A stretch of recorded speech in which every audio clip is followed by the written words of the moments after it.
Assalamualaikum warahmatullahi wabarakatuh. Alhamdulillahirabbil alamin, wassalatu wassalamu ala asyrafil anbiya wal mursalin nabiyina Muhammadin wa ala alihi wa ashabihi ajma'in, wa la haula wa la quwwata illa billahi rabbil alamin. Asyhadu an la ilaha illallah wahdahu la syarikalah, asyhadu anna Muhammadan abduhu wa rasuluh. Allahumma salli wa sallim wa barik ala nabiyyina Muhammadin wa ala alihi wa sahbihi ajma'in. Wala hawla wala quwwata illa billahi rabbil alamin. Amma ba'd. Ikhwani fiddin, azani Allah wa iyyakum. Alhamdulillah, kita lanjutkan kajian kita. Kita masuk pada ucapan beliau, qala al-musannif rahimahullahu taala, Babun al-maqsadu minal jihad, atau babul maqsadi minal jihad. Bab yang membahas tentang tujuan jihad.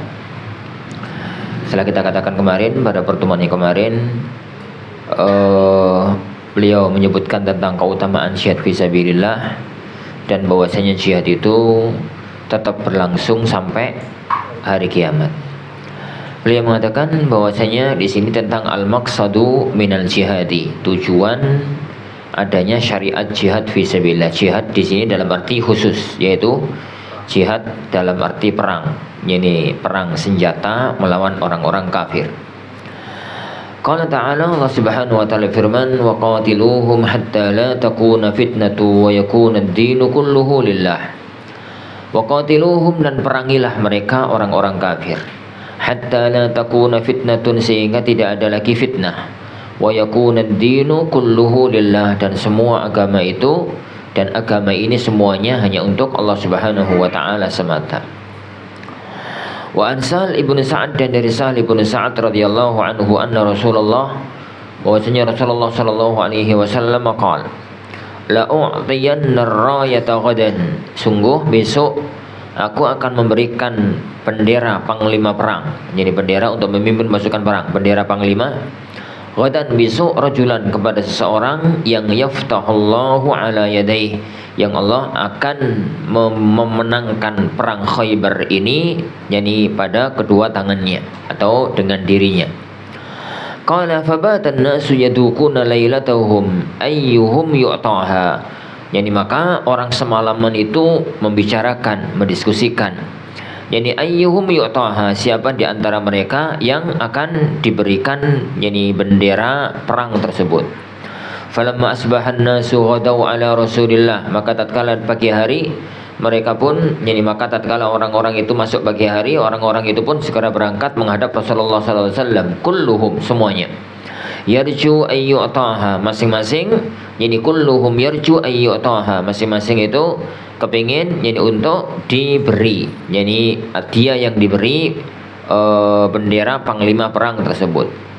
Faqala, maka beliau sallallahu alaihi wasallam mengatakan, aina Ali ibn Abi Thalib, mana Ali ibn Abi Thalib? Qalu, mereka menjawab, yashtaqi min ainaihi ya Rasulullah, beliau sakit mata ya Rasulullah, jadi sedang sakit mata.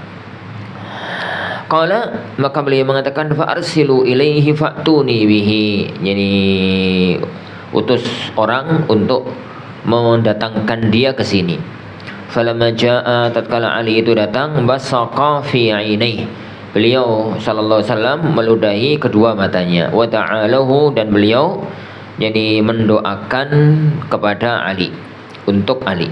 Fabara'a, Ali pun segera sembuh, langsung sembuh, hatta ka'allam yakun bihi waja'un, seakan-akan tidak pernah ada rasa sakit, tidak pernah sakit. Fa'atahu ar-rayata, lalu beliau jadi memberikan kepada Ali bendera panglima perang tersebut. Faqala Aliun, maka berkata Ali, ya Rasulullah, aqatiluhum hatta yakunu mithlana, apakah aku itu akan memerangi mereka sehingga mereka semuanya menjadi kayak kita? Qal, beliau sallallahu alaihi wasallam mengatakan, unfudh ala rislik, ini pelan-pelan saja, hatta tanzila bisahatihim, ini sampai engkau berada di komplek mereka, di area mereka. Summa du'uhum ilal Islam, ajalah mereka masuk Islam. Wa akhbiruhum bima yajibu alaihim min haqqillah, beritahukan kepada mereka apa yang wajib, jadi untuk mereka kerjakan dari hak-hak Allah fihi. Fa wallahi, maka demi Allah, la yahdiyallahu bika rajulan wahidan, seandainya Allah memberi petunjuk orang lain, maksudnya menjadikan orang lain masuk Islam karena dirimu, karena sebab dirimu, khairul laka min ayyakuna laka humrun na'am, itu lebih baik bagi kamu dibandingkan kamu itu memiliki humrun na'am, unta merah. Bab yang ada di halaman kita para ikhwah adalah bab tentang tujuan dari jihad, yakni fi sabilillah. Tujuan dari jihad, Anda katakan tadi, ini tujuan dari jihad. Jihad ini adalah jihad dalam arti khusus, yaitu berperang melawan orang-orang kafir di jalan Allah Subhanahu wa taala. Ayat yang pertama ini itu menunjukkan, ayat ini ya, menunjukkan kepada kita yang pertama, qatiluhum, ini syariat untuk berperang, syariat untuk berjihad. Jihad dalam arti khusus, jihad dalam arti ini perang. Ini jihad dalam arti perang. Yang kedua, tujuan jihad itu adalah agar, ini dua hal yang ada dalam ayat ini. Yang pertama, hatta la takuna fitnatun, sampai ini tidak ada fitnah. Fitnah dalam bahasa Arab artinya adalah ini al-ibtila, ini ujian dalam agama. Ujian ini dalam agama, segala sesuatu yang bisa merusak agama seseorang, maka itu artinya, itu makna dari fitnah. Segala sesuatu yang bisa merusak agama seorang, maka itu artinya adalah fitnah. Makanya fitnah yang tertinggi adalah kufur, yakni kesyirikan, kekufuran itu fitnah yang tertinggi. Yakni bid'ah itu fitnah, yakni maksiat itu yakni fitnah, dosa-dosa besar yakni itu fitnah. Kondisi yang menjadikan orang gampang berbuat maksiat itu fitnah. Jadi semuanya itu adalah fitnah. Jadi fitnah itu adalah al-ibtila'u fiddin. Ini segala hal yang menjadikan orang itu teruji dalam agamanya, menjadikan orang itu nggak lurus dalam agamanya. Itu makna fitnah. Fitnah dalam bahasa, fitnah dalam bahasa Arab. Makanya Allah Subhanahu wa taala sering menyebutkan istri dan anak itu kadang-kadang jadi fitnah. Kadang-kadang menjadikan orang itu melanggar agama gara-gara istrinya, gara-gara anaknya. Harta itu adalah fitnah, kedudukan itu adalah fitnah. Kenapa? Gara-gara harta kadang-kadang orang itu lalai dari agamanya. Gara-gara kedudukan orang itu lalai dari agamanya. Sebagaimana kekayaan di fitnah, kemiskinan juga fitnah. Apapun lah yang menjadikan orang itu tidak lurus di jalan agamanya, maka itu adalah fitnah. Jadi Allah Subhanahu wa taala mengatakan hatta la takuna fitnah, perangi orang-orang kafir sehingga fitnah tertinggi, yaitu fitnah yang disebabkan oleh orang kafir tidak ada lagi. Fitnah ujian agama yang disebabkan oleh orang-orang kafir, yaitu merongrong secara secara fisik, secara keamanan negara, dan merongrong secara pemahaman keagamaan, itu tidak ada lagi. Itu mana hatta la takuna fitnatun. Dan beberapa kali Anda katakan ya kawan, kita tatkala memahami nas syar'i itu harus menggunakan istilah syariat. Jadi karena fitnah dalam bahasa Arab dengan fitnah dalam bahasa Indonesia itu berbeda. Fitnah dalam bahasa Arab dengan fitnah dalam bahasa Indonesia itu berbeda. Fitnah dalam bahasa Arab artinya tadi, fitnah dalam bahasa Indonesia artinya menuduh orang tanpa bukti. Fitnah dalam bahasa Indonesia kan artinya nuduh orang tanpa bukti. Nuduh orang tanpa bukti itu bahasa Arabnya namanya apa ya? Namanya buhtan. Ini nuduh orang tanpa bukti. Makanya tatkala Rasulullah Shallallahu alaihi wasallam nyebutkan tentang masalah riba, beliau mengatakan riba itu dzikruka akhaka bima yakra. Kamu nyebut saudaramu kalau dia tahu, maka dia itu tidak menyenanginya. Lalu sahabat mengatakan, ya Rasulullah, loh, faktanya kok gitu. Makanya Rasulullah mengatakan, lah nek fakta ini begitu itu namanya riba. Nek bukan faktanya begitu, faqat bahattahu, kamu telah melakukan tindakan buhtan, nuduh orang tanpa kenyataan yang ada. Makanya ayat-ayat hadis-hadis dan ucapan para ulama tentang fitnah itu dibawa kepada fitnah yang dalam bahasa Arab. Fitnah dalam bahasa Indonesia itu bagian dari fitnah dalam bahasa Arab. Kayak nasihat ya kawan, an-nasihatu. Jadi nasihat dalam bahasa Arab itu beda dengan an-nasihah dalam bahasa Indonesia. An-nasihah dalam bahasa Indonesia itu jangan, pitutur, apa? Jadi nasihat bahasa Indonesia terjemahnya jangan, pitutur, apa lagi? Ya itu. Semacam itu adalah nasihat. Sedangkan an-nasihah dalam bahasa Arab itu adalah fi'lul khair wa azmuhu lil khair. Jadi melakukan perbuatan baik dan keinginan kuat untuk melakukan perbuatan baik berkaitan dengan yang lain. Itu namanya an-nasihah. Makanya tatkala Rasulullah SAW bersabda, ad-dinu nasihah, agama itu adalah an-nasihah. Para sahabat mengatakan, kok mereka mengatakan, ya Rasulullah, liman? Untuk siapa itu ya Rasulullah? Rasulullah mengatakan, lillahi. Nasihat agama itu nasihat untuk Allah, untuk kitabnya, untuk rasulnya, untuk a'immatil muslimin wa ammatihim. Wa ammatihim. Kalau nasihat yang ada dalam hadis itu adalah wejangan dan pitutur. Hadis ini jadi kacau balau. Agama itu nasihat. Untuk siapa ya Rasulullah? Wejangan itu untuk siapa ya Rasulullah? Untuk Allah. Loh, Allah kok dikasih wejanganku piye? Wali kitabihi, untuk Al-Qur'an, untuk kitabnya. Al-Qur'an kan wejang itu piye? Untuk rasulnya. Saya mungkin ya, meskipun gak pantas. Jadi umat kok ngasih wejangan ning rasulnya. Lah, adapun hadis itu maknanya adalah agama ini, inti sari dari agama itu adalah bagaimana kita berbuat yang terbaik berkaitan dengan yang lainnya.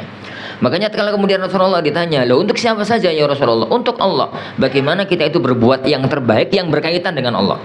Makanya kan keterangan para ulama tentang ad-dinu nasihah. An-nasihatu lillah itu adalah beriman kepada Allah. Kemudian menjalankan perintahnya, mengimani kitab sucinya, para nabinya dan macam-macamnya.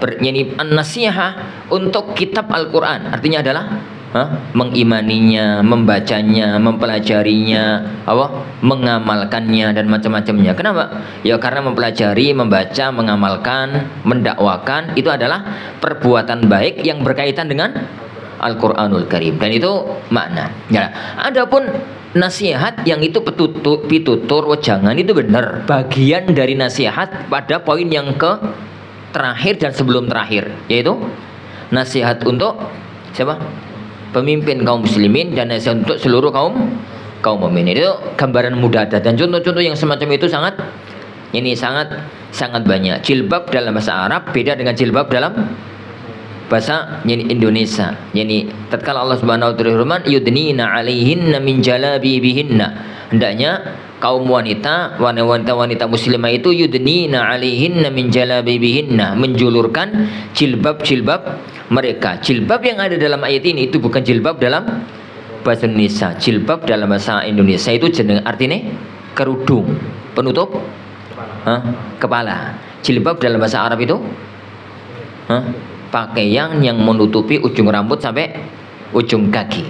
Ujung kaki itu jilbab dalam bahasa Arab. Yus mirip-mirip ya kawan. Gedang dalam bahasa Jawa karo dalam bahasa Sunda itu anak ulang-ulang kan. Contoh ini kan untuk memudahkan contoh. Gedang itu kan sama-sama gedang dalam bahasa Jawa artinya pisang. Dalam bahasa Sunda artinya pepaya. Salah ya? Bahasa Lombok sembul yes koyo kesel basa Gresik karo basa Blitar itu beda. Kesel basa Gresik itu sakit, kesel basa Blitar capek. Capek. Nah ini pegel basa Gresik itu artinya capek. Pegel basa Blitar artinya mangkel. Artinya mangkel. Si Fulan kenapa kok Ustadz Fulan kenapa nggak masuk? Kesel Ustadz di rumah sakit. Kesel kok di rumah sakit. Jadi ku diskusi antara wong Gresik karo wong Blitar kan nggak ketemu ta ya. Ini wong Gresik itu mengatakan kesel Ustadz.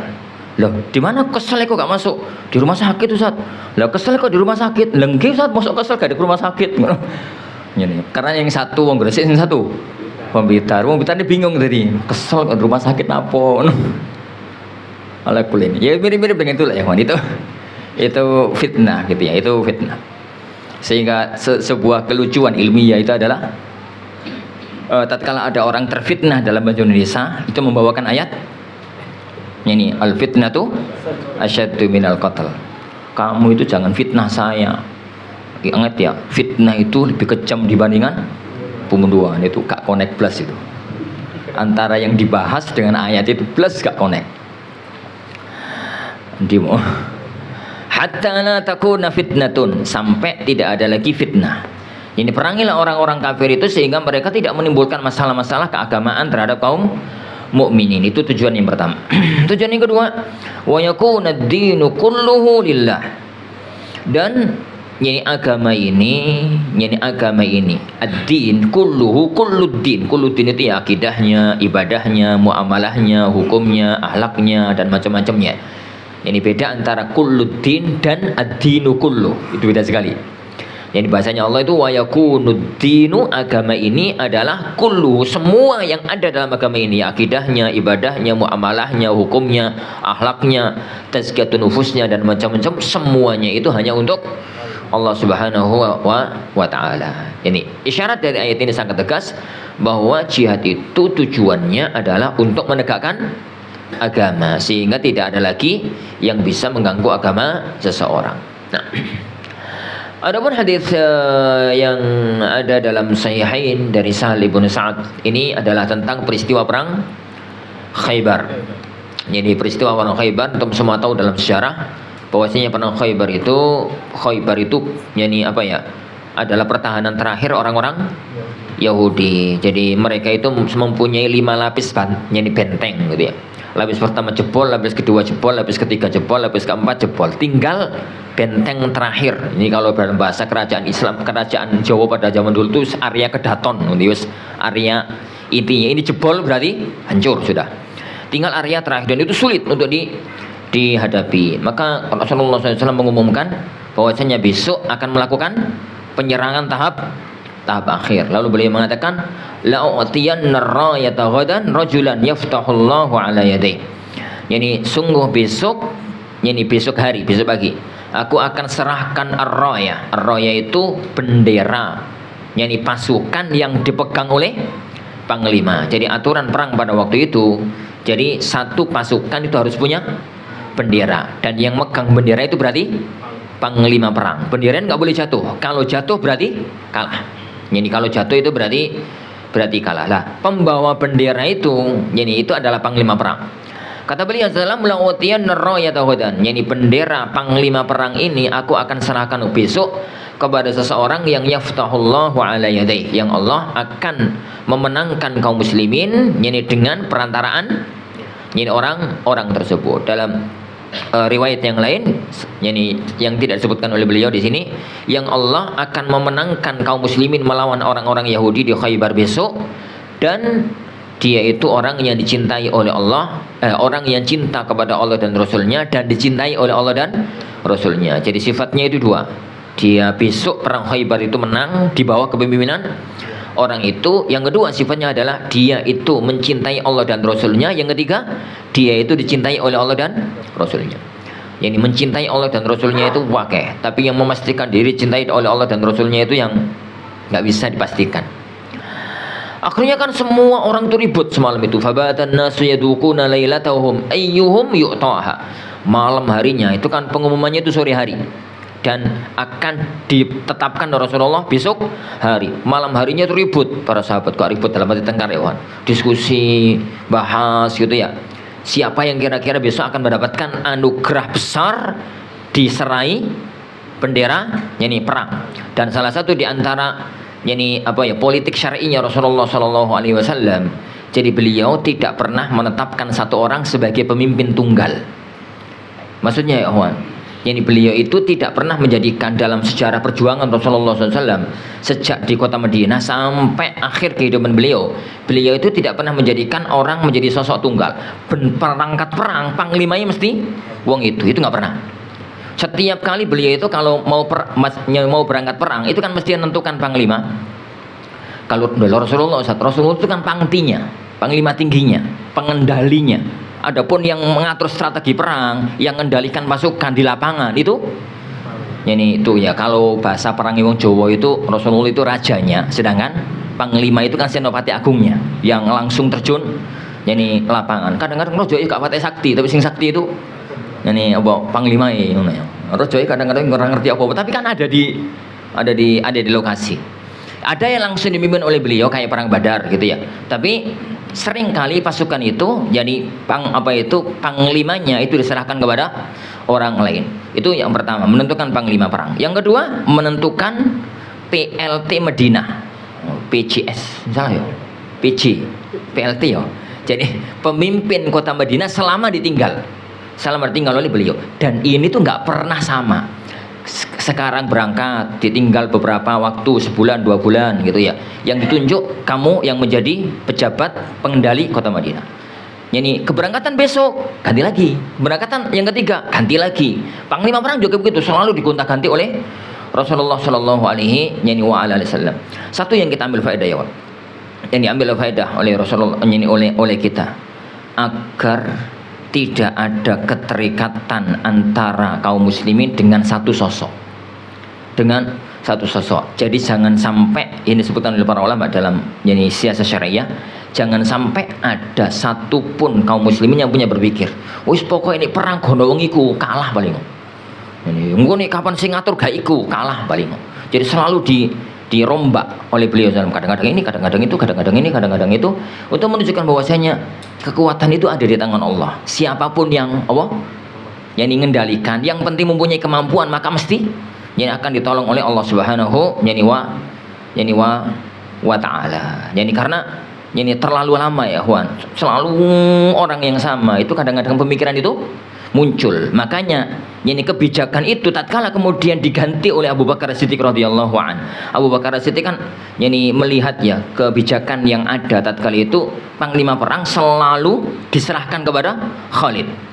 Ini pembukaan negeri Syam dan Irak di zamannya Abu Bakar Siddiq itu selalu diserahkan kepada Khalid ibnu Walid. Benar yang dikhawatirkan oleh beliau terjadi. Bahwasanya tatkala itu kaum muslimin sudah punya pikiran, pokoknya berangkat perang, panglima sapa? Khalid, menang. Pokoknya di kapan panglima Khalid itu langsung punya pikiran menang. Panglima sapa? Fulan. Waduh, ngono ya. Jadi wis punya pikiran semacam itu. Makanya tatkala Umar bin Khattab radhiyallahu an sudah melihat gejala yang enggak benar ini ya, Wan. Gejala yang enggak benar ini, maka begitu beliau menjabat jadi khalifah, SK pertama mecat Khalid. SK, saya kira kan SK tuh. SK lah, ini presiden kok bono, kepres. Ini keputusan raja pertama itu adalah mecat Khalid ibnu Walid. Padahal tatkala itu Khalid itu di puncak karir, berada di puncak naik daun. Salah ya, puncak karir. Ini puncak karirnya. Atau men ngomongin. Ya kembali sini ya. Jadi kembali ke sini. Makanya kan para sahabat itu mereka nggak tahu kira-kira besok itu diserahkan ke siapa, karena nggak ada sosok tunggal. Selama ini tuh nggak ada sosok tunggal, nggak ada sosok yang selalu beliau itu nggak ada. Para sahabat itu sopo sing kira-kira akan diserai pasukan besok. Jadi sampai dalam sebagian riwayat dari hadis ini, kata Umar bin Khattab radhiyallahu an, beliau mengatakan, aku itu sejak masuk Islam belum pernah kepingin jadi pemimpin kecuali saat itu. Kenapa? Ini bukan karena kepingin jadi panglima, tapi kepingin mendapatkan label dicintai oleh Allah dan Rasulnya. Aku itu selama masuk Islam, sejak masuk Islam belum pernah kepingin jadi pemimpin kecuali ini saat itu.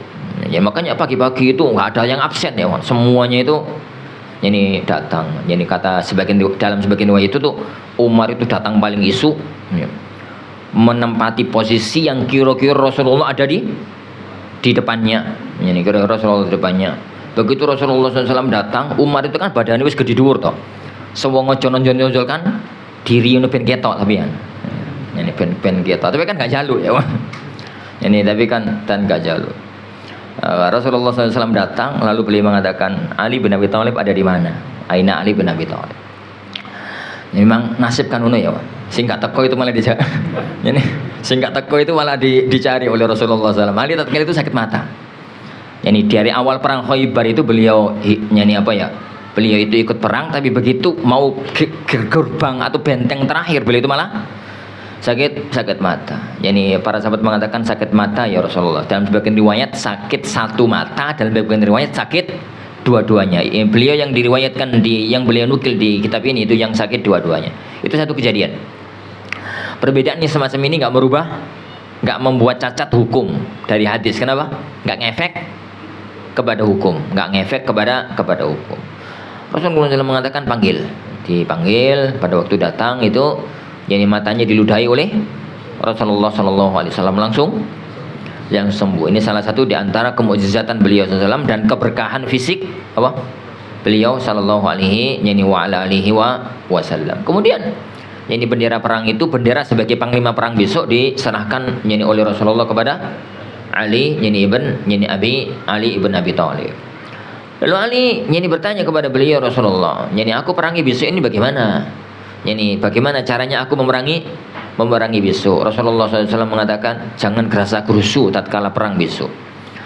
Sebelum menyerang, maka dakwahilah mereka, ajaklah mereka untuk masuk Islam. Habarkan kepada mereka dengan kewajiban-kewajiban Allah yang Allah wajibkan kepada mereka kalau mereka masuk Islam. Kenapa? Kata beliau SAW, dan ini ujung dari hadis ini, li ayyahdiyallahu bika rajulan, seandainya Allah memberikan hidayah orang kafir masuk Islam, orang Yahudi masuk Islam karena sebab dirimu, perantaranya adalah dirimu, maka khairul laka min an yakuna laka humrun na'am. Itu lebih baik bagi kamu daripada kamu itu mendapatkan humrun na'am. Kenapa? Rasulullah SAW mikirnya itu adalah bisa jadi kadang-kadang panglima perang itu tidak memberikan kesempatan orang kafir untuk apa? Untuk masuk Islam. Kenapa? Ini masuk Islam kan gak situ oleh ghanimah, gak situ oleh apa? Rampasan perang. Mau diserbu ternyata mereka masuk Islam, kan sudah tuh gak jadi perang dan tidak ada harta ghanimah, nggak ada harta ghanimah.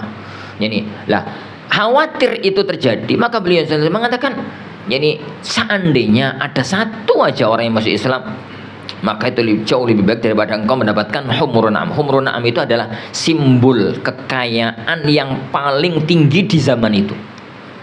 Humrun na'am itu kita terjemahkan unta merah ya. Unta itu kan warnai putih semu-semu kemerahan atau putih semu kehitaman. Jadi warna dasarnya itu putih tapi cenderung kehitaman atau putih cenderung kemerahan. Jadi hitamnya itu gak hitam pekat, putihnya merahnya juga gak merah pekat. Itu warna unta secara umum. Tapi ada unta tertentu itu yang warnanya jelas-jelas merah. Lah warna unta yang jenis ini itu ya mobil ngono ya Ferrari, Lamborghini. Jadi Lamborghini itu kan kayak kemot wong loro toh. Ya toh, bener toh. Isi akeh Innova. Sak akeh Cherry nih.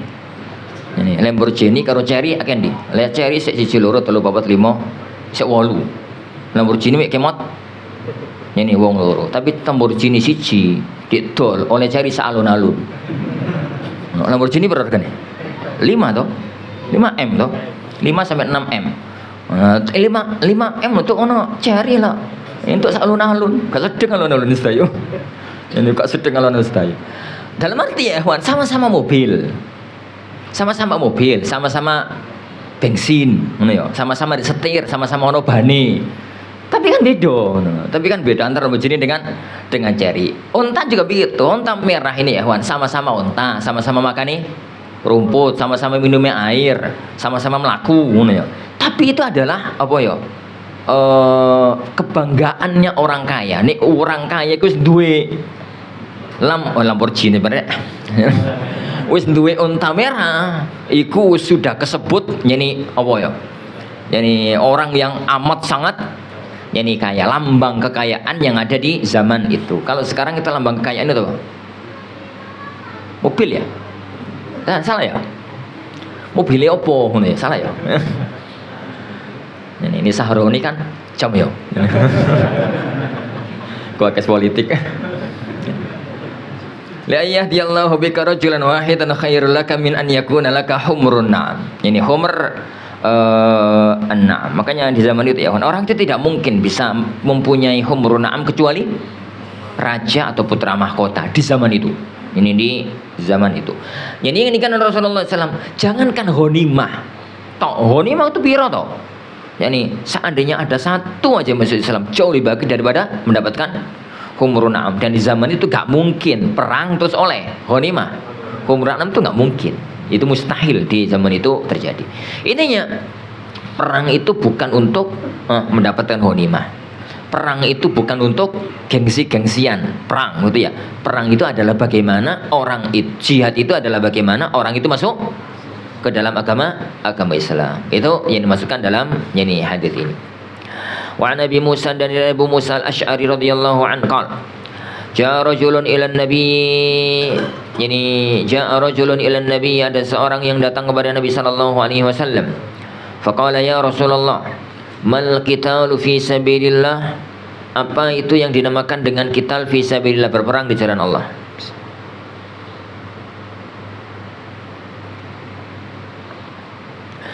Yang dimaksudkan dengan berperang fi sabilillah itu apa ya Rasulullah? Lalu beliau memberikan alasan kenapa kok sampai bertanya dengan pertanyaan itu. Beliau mengatakan fa inna hadana yuqatilu ghadaba. Karena sebagian kita itu ada yang berperang karena marah. Karena melampiaskan kemarahannya, balas dendam itu kalau bahasa kita. Wa yuqatilu hamiyatan. Ada di antara kita itu yang berperang karena membela kabilahnya, karena ta'assub. Hamiyah itu karena membela sesuatu yang itu tabiatnya manusia. Jadi tabiatnya manusia itu ya membela bangsanya, membela kabilahnya, membela kelompoknya gitu. Tanpa memandang benar salah, pokoknya itu kelompokku maka dibela. Yuqatilu hamiyatan. Farafa'a ilaihi ra'sahu, maka Rasulullah SAW mendongakkan kepalanya, mengangkat kepalanya. Qal wa ma rafa'a ilaihi ra'sahu illa kana qa'ima, dan beliau itu kalau menegakkan kepalanya itu ini tidaklah kecuali sambil berdiri.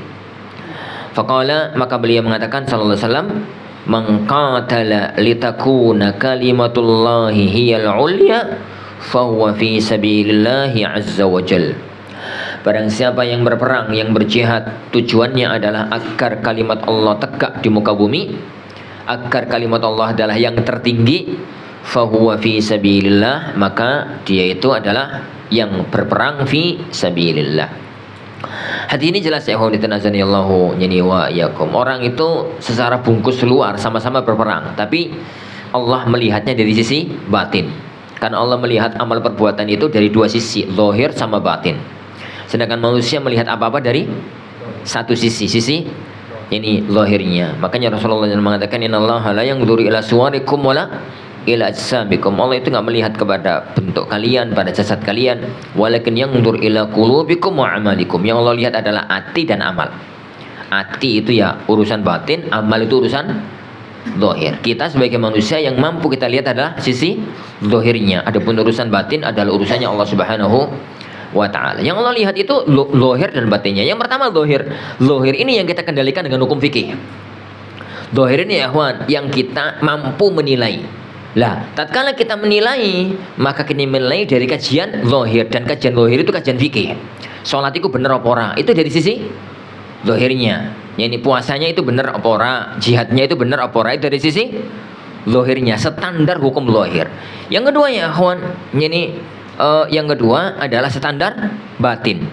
Standar batin ini urusan antara seorang hamba dengan Allah Subhanahu wa ta'ala. Kita tidak boleh masuk kepada hati manusia. Tapi yang Allah lihat itu dua-duanya. Dua sisinya. Man qatala litakuna kalimatullahi al-ulya fahuwa fi sabilillah. Maka dia di jalan Allah Subhanahu wa ta'ala. Dari sini ada satu hal penting yang untuk kita pahami. Tujuannya ini dipegang. Jadi jihad itu hanya wasilah. Jihad itu hanya salah satu cara untuk menegakkan, menyebarkan Islam di muka bumi. Jangan jadikan jihad itu tujuan. Jihad itu adalah wasilah untuk tegaknya Islam di muka bumi. Kalau Islam itu bisa tegak tanpa jihad, maka jihad gak perlu dilakukan. Maka jihad itu tidak perlu untuk dilakukan. Makanya Rasulullah Shallallahu Alaihi Wasallam, jadi tatkala negeri Yaman mampu dimasuki tanpa perang, maka Yaman dimasuki Islam tanpa perang. Kan cuma ngutus dakwah tau. Ngutus Mu'ad Ibnu Jabal sama Abu Musa Al-Asy'ari pada tahun ke-8 Hijriyah. Perang di zaman Rasulullah pernah Rasulullah memerangi Yaman ya, Wan? Pernah enggak? Enggak pernah Rasulullah memerangi daerah Yaman. Memerangi daerah Yaman itu di akhir masa kenabian tatkala muncul nabi palsu, Fairuz Ad-Dailami. Ini salah. Aswad Al-Ansi. Aswad Al-Ansi yang dibunuh oleh Virus Ad-Dailami, gitu ya. Itu karena ada pemberontakan, ada orang yang ngaku sebagai nabi palsu. Tapi masuknya Islam ke Yaman itu lewat dakwah. Sebagaimana masuknya Islam ke Madinah, ke Yathrib itu juga bukan lewat perang, lewat dakwah. Tatkala itu mampu dimasuki tanpa perang, maka dimasuki tanpa perang. Tapi begitu daerah-daerah yang lain yang nggak bisa dimasuki Islam kecuali lewat perang, maka perang itu adalah jalan untuk menyebarkan Islam. Fihi masail, dalam bab ini ada beberapa permasalahan. Al-ula, yang pertama, fil ayati, dalam ayat ini menunjukkan anal jihad syuri'a li nasyri tauhid wa qam'i syirk wa dar'i fitnatih. Jihad itu disyariatkan untuk menyebarkan tauhid, untuk menghancurkan, memangkas gitu kesyirikan, dan menolak fitnah dari kesyirikan. Jadi fitnah dari kesyirikan. Nah, sebagaimana yang kita katakan tadi. Makanya kan Rasulullah SAW itu dalam fikih jihad, ya kawan, dalam fikih jihad itu kan perang nggak boleh dilakukan sampai memberikan pilihan. Kalau Islam itu bisa disebarkan tanpa perang, maka Islam masuk tanpa perang. Kayak negeri Indonesia, itu kan Islam masuk tanpa perang, ya, tanpa perang. Kalau kemudian mereka nggak mau menerima, nggak jadi dakwah, itu nggak boleh masuk. Maka sedangkan ya Wan, yang nggak mau menerima itu kan nggak ini, bahkan ini satu bangsa. Kita mau nyebarkan di sini ditolak, yang nolak itu siapa ya Wan? Kepalanya. Ya karena mereka punya kekuatan militer. Rakyatnya kan gak tentu. Kita itu mau mendakwahkan dakwah kepada umat, tapi dihalangi oleh pemerintahan. Maka penghalang ini butuh dijebol. Dan jebolnya ya Wan, jebolnya itu adalah dengan kekuatan militer.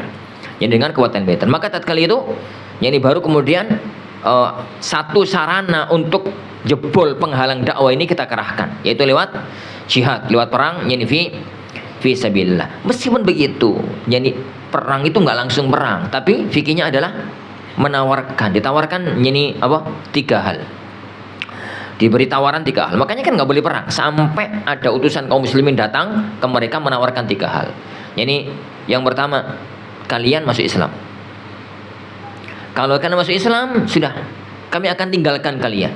Negara-negaramu, duit-duitmu, kampung-kampungmu, atur-aturan. Sekarang kami hanya mengganti aturan kalian dengan Al-Quran dan As-Sunnah. Tapi rajanya gak diganti, kepemimpinannya gak diganti, aturan negaranya gak diganti, kecuali yang melanggar Al-Quran dan As-Sunnah itu. Ya sudah, urusan-urusan. Kalian adalah sekarang saudara kami. Itu kalau dilakukan masuk Islam. Kalau nggak mau, ya sudah, kalian tunduk di bawah kepemimpinan kami dengan menjadi kafir zimmi, yaitu bayar jizyah, bayar upeti. Kalau nggak mau, tidak ada jalan kecuali perang. Tidak ada jalan kecuali perang. Lah, tapi sayangnya ya Wan, di mana ada penguasa, di situ ada kesombongan. Kongkon, nggih, kula manut ngono Bu, wis gak keren plus penguasa koyo ngono. Kak keren plus, apa menit tunduk. Iku kalau para penguasa ya Wan, lebih baik mati berkalang tanah daripada tunduk. Itu kan karena perang-perang yang terjadi kan gara-gara gitu. Mesti nih kalau negara cowili terus diserang oleh negara besar, tunduk gak mau ya, daripada tunduk lebih baik mati saya dikenang sebagai pahlawan, urip terhina. Akhirnya kan rata-rata yang terjadi itu adalah perang fi sabilillah. Nah, kata beliau yang kedua, al jihadu wasilatun lid'awati wa nasyri tauhid wa laysa ghayatan. Jihad itu hanyalah wasilah, jihad itu adalah wasilah untuk dakwah dan menyebarkan Islam, menyebarkan tauhid, dan bukan ghayah, bukan tujuan. Kenapa ya kawan? Syariat agama kita itu dua. Ada syariat maqasid, ada syariat wasail. Jadi ada syariat ghayah, ada syariat wasilah. Ada syariat ghayah. Syariat itu yang memang diperintahkan untuk itu. Jadi Allah memerintahkan sesuatu yang memang demi sesuatu tersebut. Allah melarang sesuatu ya karena memang itu terlarang. Itu namanya syariat yang itu adalah ghayah. Yang kedua ada syariat yang itu adalah wasilah. Salat itu diperintahkan lidzatih. Wudu itu diperintahkan sebagai wasilah. Wudu itu kan nggak disyariatkan kecuali kalau mau sholat, mau mau baca Quran, mau ini gitu, sebagai sebuah wasilah untuk ibadah yang lainnya lah. Tujuan inti adalah nyebarkan agama. Wasilahnya bisa lewat dakwah, bisa lewat ini. Salah satunya adalah lewat jihad fisabilillah, lewat perang dalam arti jihad fisabilillah. Nah, Al-thalithah yang ketiga, ar-raddu ala man dhanna, bantahan kepada orang yang menyangka anal jihad innama huwa lil qatli wa safkid dima. Yani bantahan kepada orang yang menyangka bahwasanya jihad itu adalah untuk membunuh dan menumpahkan darah. Dan itu enggak tepat, itu enggak benar. Yang terakhir, yang keempat, ma'adamu masyru'iyyatil jihad idza lam yatahassal bihil maqsud yini minhu. Tidak lagi disyariatkan jihad apabila tujuan itu tidak akan tergapai dengan jihad yang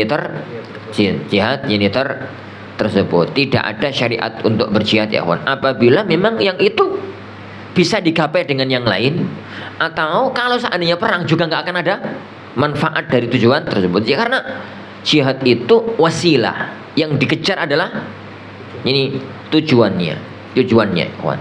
Minum itu wasilah, yang tujuannya hilang dahaga. Makan itu wasilah, tujuannya yani hilang lapar, kenyang. Kalau dipastikan ya kawan, orang itu minum sesuatu gak hilang dahaganya, itu tetap minum apa enggak? Hah? Ngentek-ngentek tenaga, ngentek-ngentek duit, tambah. Yani tidak yang semacam itu. Minum obat itu wasilah, tujuannya sembuh, ya. Kalau ada orang minum sesuatu dipastikan yani gak sembuh, maka gak usah diminum, ya. Gak usah. Yani nggak usah diminum. Begitu juga dengan jihad. Jihad itu wasilah.